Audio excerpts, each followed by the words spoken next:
In this video, I'm going to cover my exact onboarding process that I've used to scale my agency up to 10K per month.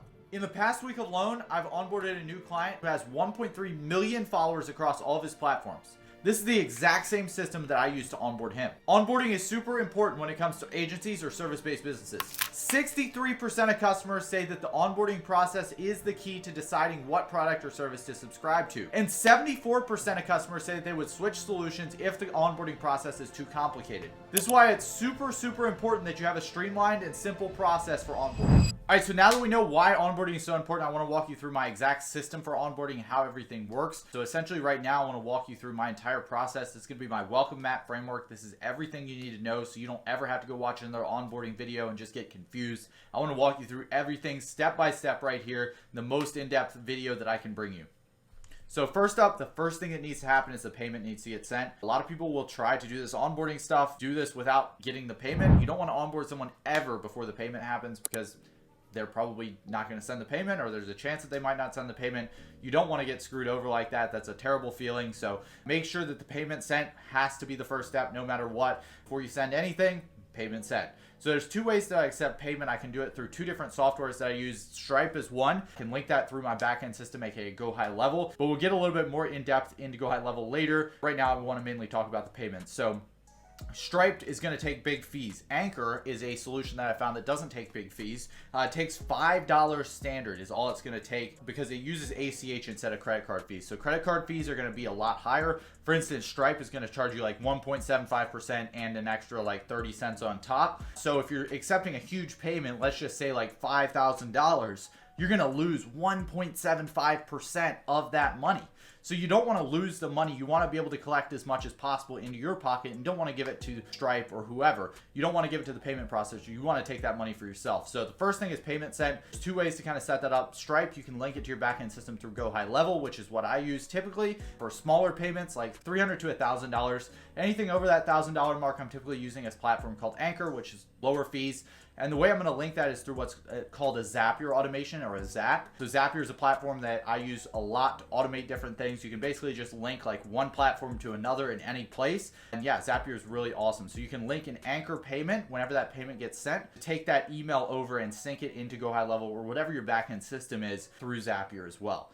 So when that happens, what's going to happen after that payment gets sent into my backend system is it's going to get sent to closed in the pipeline. So in my pipeline, I have a bunch of different stages. I might have a booked call stage. I might have a bunch of different stages inside of there. So what it's going to do is get moved to what's called the closed stage. And this is where I can track how many people have actually closed and how many deals I've actually gotten. So I can see, okay, these are the people who are actually clients. These are the prospects. These are the people who aren't interested. And I can sort through people in there as well. So the first thing that's going to happen is these people are going to get to move to closed in the pipeline, so I can indicate that and give accurate data because if you ain't tracking, you're slacking.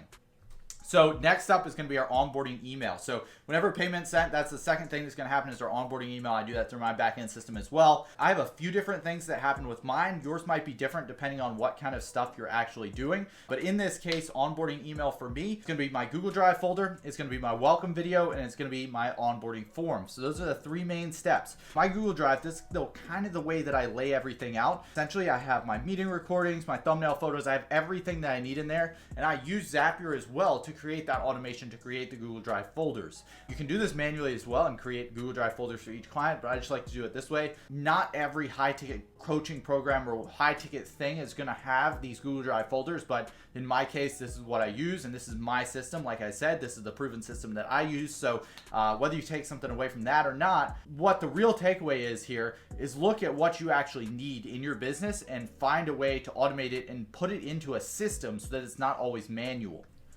So for different niches in Google Drive, you might have different things. For example, if you're a fitness coach, you might have your fitness programs here. You might have customized things that are specific to each client that you have, depending on what niche you actually are in.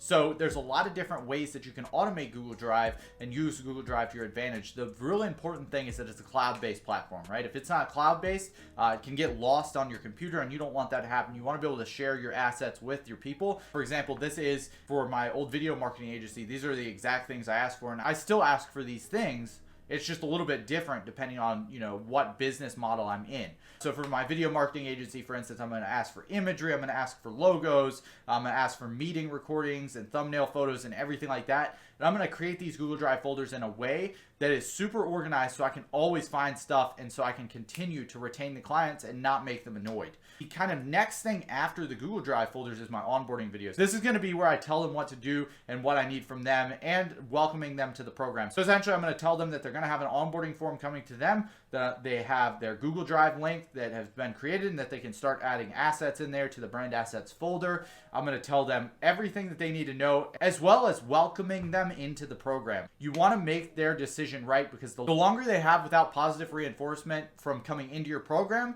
the worse experience they're going to have and the more likely they are to leave, especially if you're on a monthly recurring model.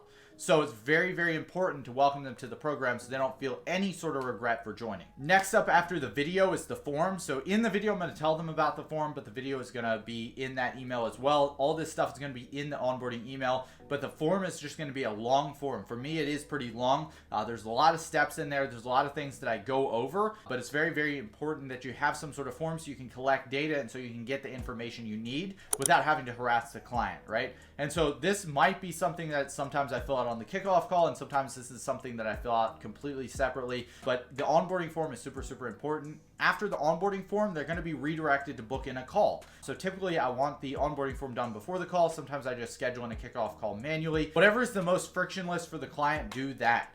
The friction is what makes people regret buying your program and what makes the onboarding process harder and harder to go through, as well as getting an idea about them. For me, I'm asking them, why did they start their business? What are their core values? What's their backstory? What kind of bottlenecks or pain points are they facing? And whatever problem you solve is what you want to be asking those questions about. It doesn't have to be super cookie cutter in that it's name, phone, email, like just that. You want more than just contact information. You want to give them a chance to tell you about themselves. Next up, after the onboarding email, we're going to ask them to record a video called the Your Story video. So Your Story video is a quick 10-15 minute video just telling your story, right? This is where I'm going to ask them, again, those similar questions of who are you? Who are your people? What do they need? Why do you deliver? Why are you special, different than the one? What made you start your business? This video is going to be used to train up the team, especially if you have any sort of sales team or anything like that. Or if you have a team behind you, you can use this in order to train them up just to help them out and help them learn about you and how to be more like you so that your business really fills out your mission and your vision for it. The next thing we do is we record social media setting videos. Again, this is not for everybody. Not everyone needs to do this, but this is something that we do. We have our clients send us a video basically saying that it's really them in the DMs, even if it's not. And sometimes they are actually the ones in the DMs, sometimes they're not. But the important part is what we do is we bring in setters and closers. So this is one thing that's custom to us that we need. What are those special things that you bring to the table that you need to acquire before you actually start working with that person? If you can make that list as long as possible, then cut down on the things that you don't actually need or aren't super crucial. That's going to be the greatest way to build an onboarding system. Next up, we set up a Slack channel for each of our clients. So again, this is going to be kind of the basics. Not everyone's going to need to do this part as well, but Slack is something that I see that is super important. So I still would recommend that you integrate Slack in some ways. Even if it's not the same way that we do it, I would recommend you do integrate Slack. Right? So there's a few different steps to setting up your Slack. So obviously these are kind of the channels that I have. I have the general, the announcements, the book calls, the setter BOD, EOD, our onboarding, our pipeline, and our wins. So essentially all of these are synced to something. Our general announcements and wins channels are all just chats. And then our wins is where our closes get posted from Go High Level. In addition, we have all of our onboarding information goes to our onboarding folder. All of our pipeline information, anytime someone moves in our pipeline, it goes to that pipeline channel. Anytime that the setter fills out a form, a beginning of day or end of day form, it's going to post it automatically to that Slack channel, as well as our booked calls. Anytime someone books a call, we get a notification right away. So if you have a client that needs a Slack channel, that needs it set up, this is how you do it. If not, you should definitely set it up for yourself. Even if you don't do it for a client, having that thing set up for yourself is going to be really killer, because you're going to be able to monitor your progress. You're going to be able to see different things. And especially if you have any sort of setters or closers in your account, you're going to need all of these channels. In addition, I'm setting up all the Go High Level automations for this kind of stuff. So any sort of notifications that come from Go High Level, I'm basically setting that up for the Slack as well. Go High Level is a really awesome platform that encompasses all of the stuff that you would ever need in a CRM. In Go High Level, you can do a ton of different things. You can manage people, you can manage contacts, you can sync your Instagram contacts, you can build funnels. There's endless things that you can do with Go High Level. Even my community is in Go High Level. I build everything there. One person I was consulting in the past really had an issue with this. They had a spider web of CRMs. And so I looked for different solutions, and Go High Level was the one that I found.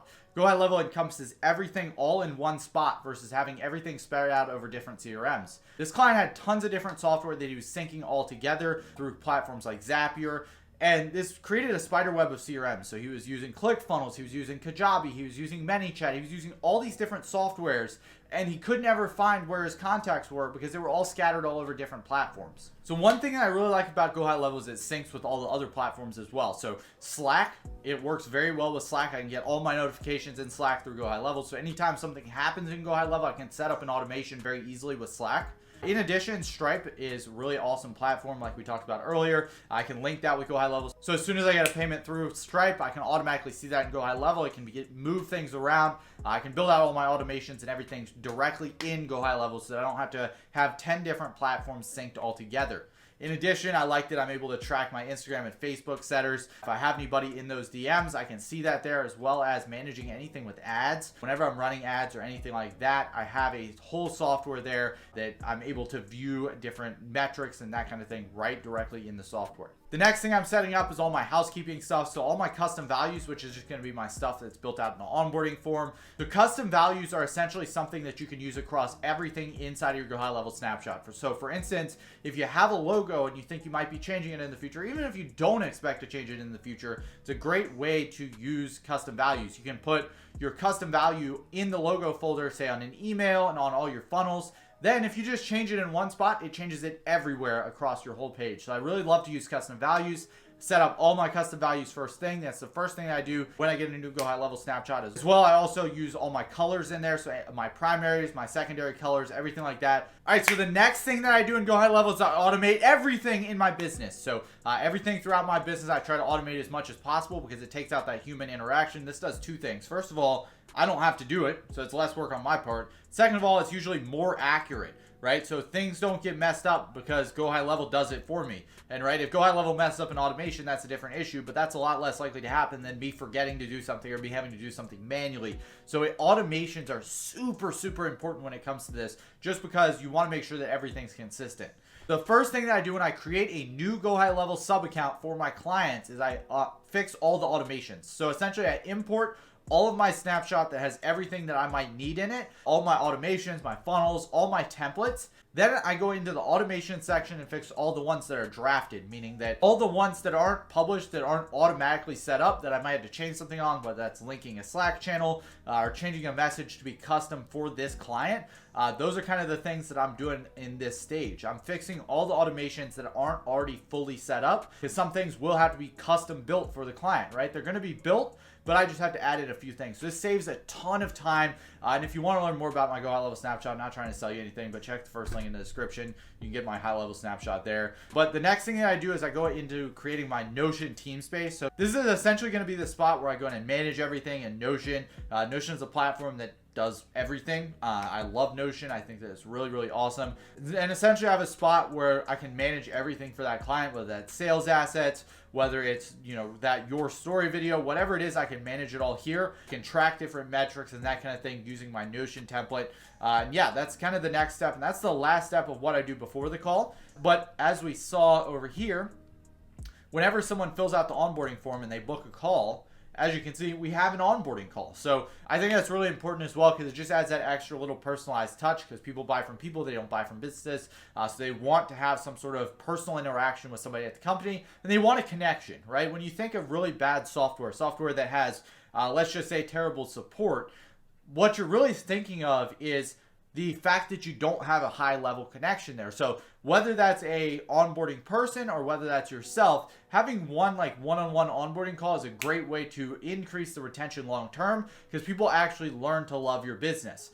So I think the kickoff call is super crucial. Some of the stuff that I do on this call is I just chop it up with a customer. I make sure that I have all the information that I need and that the form was submitted correctly, that they know what they're doing from the video. Because a lot of the times these people are busy, right? Sometimes they don't have a chance to watch the Loom video. Sometimes they don't have a chance to record the other videos. So I want to remind them about that stuff. In addition, this is the spot where I'm going to get all my accesses. So my social media access, my domain providers, anything I need access to, I'm going to get my username and passwords here. In addition, I'm going to make sure that I get all my codes. So anytime that I need code, for example, if I'm changing something with GoDaddy, if I'm linking a new G Suite account, right, I might have to change a domain provider link in GoDaddy. So I might need a one-time code. If it texts me a code, I want them on the call so I don't have to play DM tennis to try to get that code for me. So that's my full onboarding process, my full welcome mat framework. If you got any questions, make sure to put them in the comments. And if you want to learn how to build a 10K a month agency from scratch, just click that first link in the description. If you don't, that's fine too. Keep crushing it. Have a wonderful week. Whoop.